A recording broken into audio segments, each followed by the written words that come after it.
Den første Steiner-skole blev grundlagt 1950. Nu er der 15 skoler med næsten 3.000 elever. Altså ikke hver. Nej, nogle af dem går til 12. klasse. De laver årsopgaver for et skriftligt vidnesbyrd. Det er en dokumentation af, hvad de kan. En statistisk undersøgelse viser, at 78% af dem fra 12. gennemfører en mellemlang eller lang videregående uddannelse på normeret tid. Lidt længere til venstre. Jeg har gået på Steiner-skolen. Ja, jeg har gået på Steiner-skolen. Ja, jeg gik på Rudolf Steiner-skolen. Jeg har gået på Steiner. Jeg har gået på Steiner-skolen. Jeg har gået på Rudolf Steiner-skolen. Jeg har gået på Rudolf Steiner-skolen. Jeg har gået på Steiner-skolen. Det var min mand.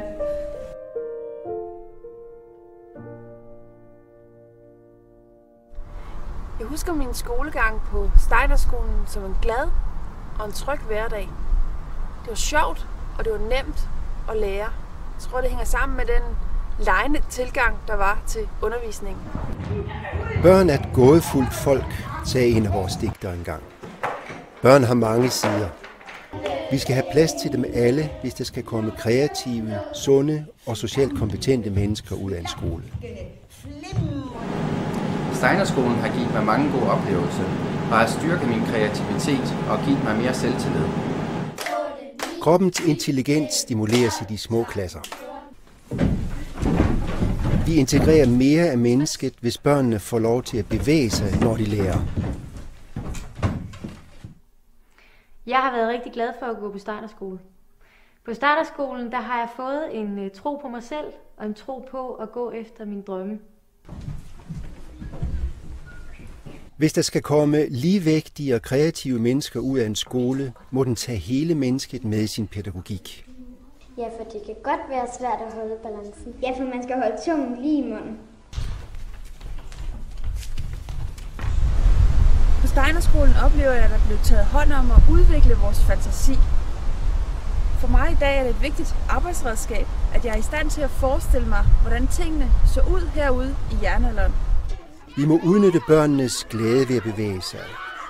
De må få lov til at gribe, før de skal lære at begribe. Mennesker har mange dimensioner, og vi svigter, hvis vi ikke lader børnene opleve verden som noget fantastisk, som de selv er en del af. Jeg husker tydeligt nogle spændende kemiundervisningstimer i Steiner-skolen, som for eksempel, da vi brændte grundstofferne af og betragtede det, vi så, og på baggrund heraf skabte en teori. Som project director i Novo Nordisk betragter jeg hver dag vores processer og får herigennem idéer til nye projekter. Jeg er uddannet autotekniker, og jeg har under min uddannelse fået at vide, hvordan man kan gøre forskellige ting på. Men jeg tror, jeg har lært selvstændigt tænke på Rudolf Steiner-skolen, så hvis jeg finder en metode, der er bedre end den, jeg har fået at vide, så bruger jeg bare den i stedet for. 1, 2, 3, 4.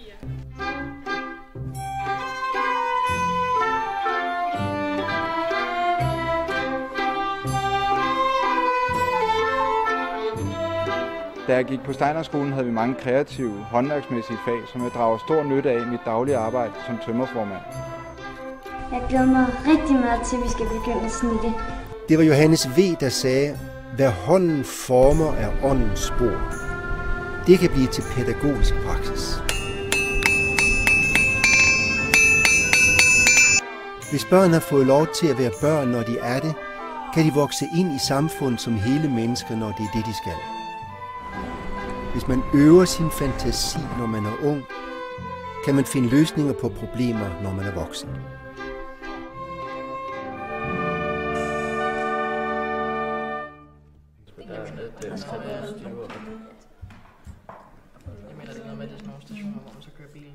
Vi søger gerne kontakt til myndigheder eller virksomheder. Må man køre på skole? I Odense kunne eleverne engagere sig i byplanlægning.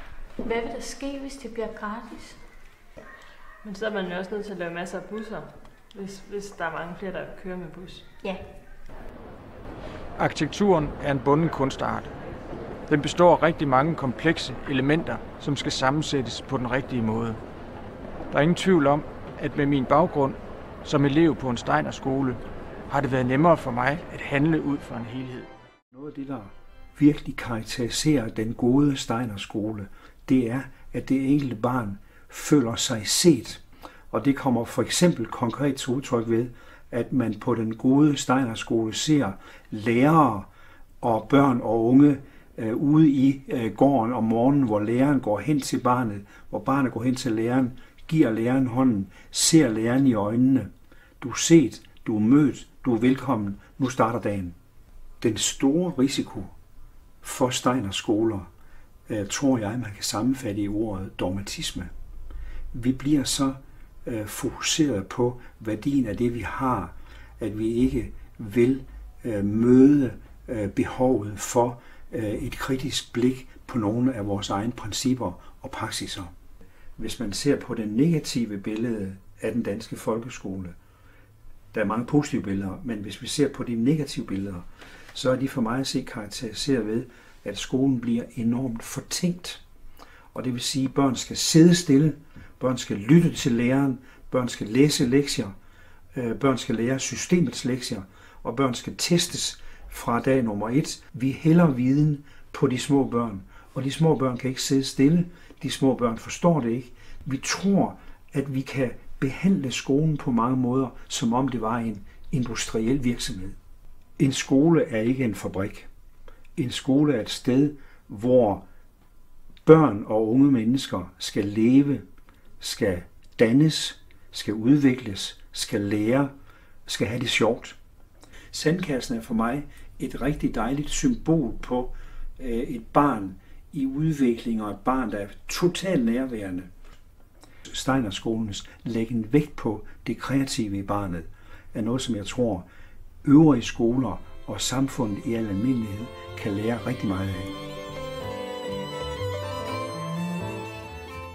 Vores verden forandrer sig, og skolen skal stå mål. Men der er mere i et barn, end man kan måle og veje.